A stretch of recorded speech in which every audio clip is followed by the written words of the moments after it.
day. Welcome, folks, to the old rich guy who doesn't know crap channel. If you're new here, glad to have you. Stick around, I'll tell you why I will only tour on a road.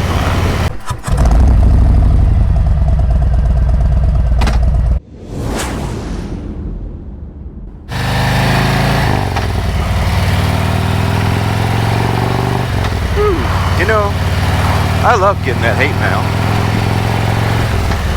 It gives me a lift. It's kind of funny. A lot of it's from young riders. I probably have underwear older than most of them. But hey, I'm just glad they're watching. So let me tell you why the Road Glide means so much to me, and why I've toured a long time on it. Pretty much the only bike I trust. I guess the first thing is, it is a heavy machine. And it has a good ride, even with the stock shocks. You know, I'm not wanting to go around cornering and doing all that stuff, which, you know, makes me wonder why there's a Road Glide ST model. I still think it's stupid. But for older guys like me who have a little bit of wisdom, it's a bike that has taken me everywhere. The first time I ran into inclement weather, I believe, I don't know, 2017? Yeah, maybe 2017. I still have my 2016 Road Glide. Maybe 2018, actually. Man, I loved that bike. I especially loved it because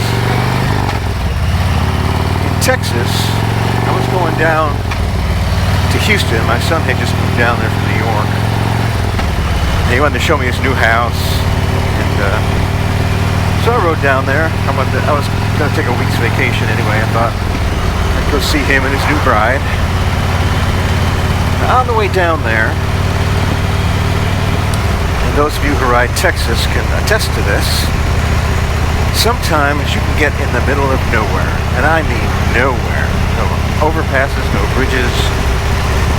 The clouds will come up, and you are just screwed. And apparently, on the way down there, I was in a 50-mile stretch before anything, and I got right in between twin tornadoes, and it was probably one of the scariest things I'd ever been in.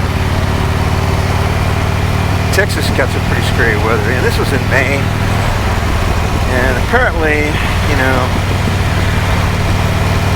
if you're really bright, you don't ride long distance down in Texas in May, because it's kind of tornado season. And heck,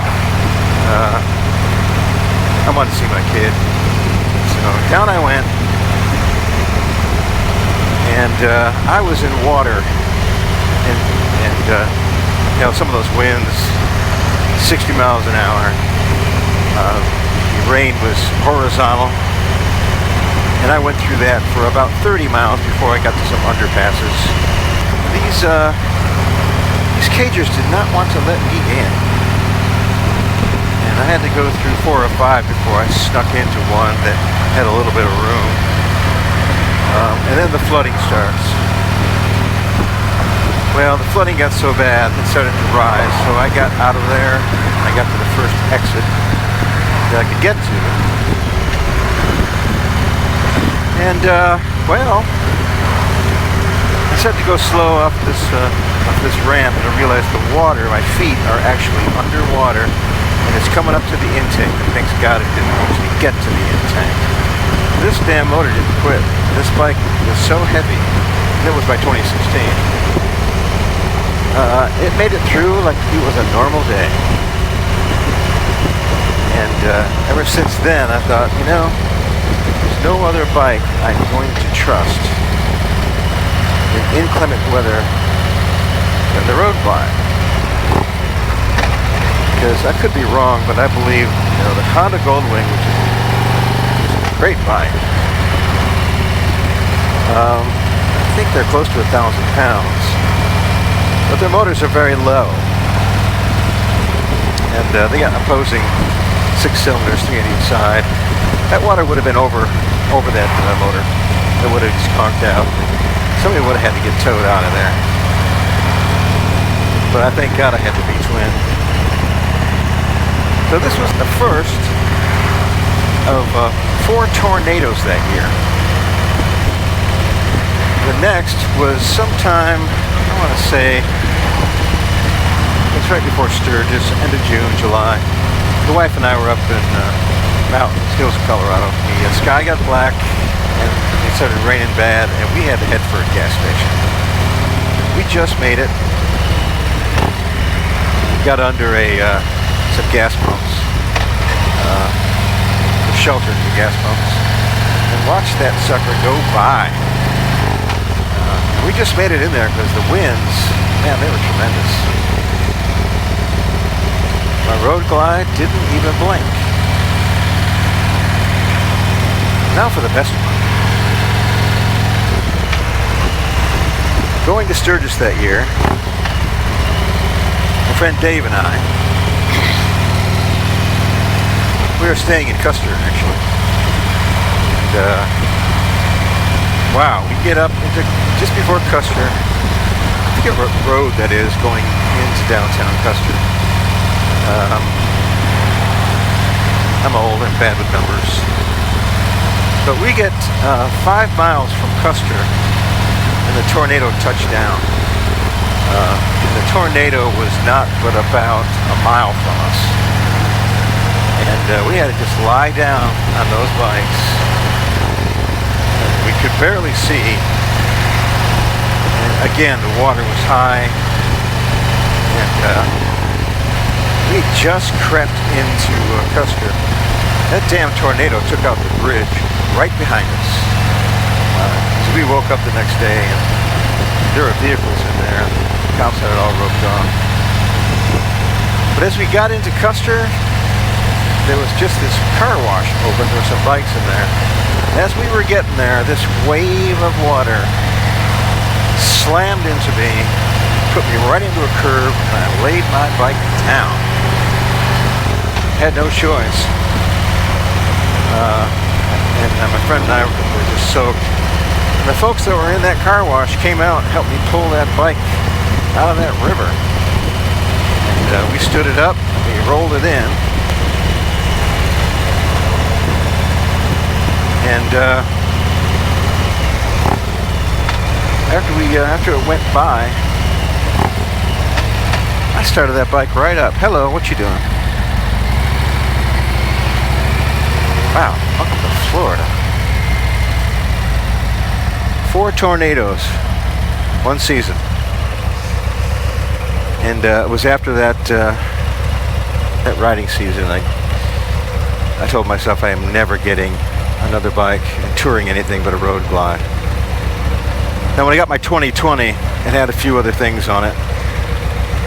The RDRS system has a well, it saved my ass actually. But the 2020 has the upgraded oil pump. It's got an 18-inch rear tire, 19-inch front, and it's significantly better. Of course, it's got the 114 in it. That's 2016 had the 103, but I had the 103 HO, which is really a fine motor. It's really not. It doesn't take a back seat to a 107 at all.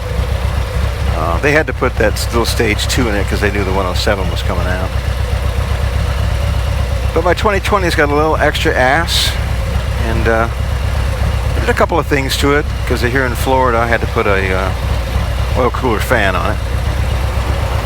But the RDRS system has the hill assist, and for old guys like me, we like that, with our wives on the back. It has 3 computers that actually, it has traction control, but when you put it into rain mode, that traction control goes into overdrive. And I've had it in the rain a couple of times in Orlando and Daytona, it was awesome. You cannot spin that back wheel when that rain moves in. So it's also heavy. I did put some other shocks on this, just for the hell of it. You know, I wasn't extremely happy with the stock shocks, but they're okay. But I put some progressive 944s in here, and they've been pretty good. But I've had this thing on a few trips. I did 15,000 miles in 15 months. And, I never had a lick of trouble with this bike. Except for, well, trapping it on my ankle. That's just old guys being stupid in mud. That's just a quick story of why I will never ride anything but a road bike and touring. If I'm just doing around town or something, fine. But 885 pounds of touring motorcycle feels great to me. And I'll always be happy that thing is as heavy as it is. Anyway, that's Hear the Hate, man. Bring it on. I need a good laugh.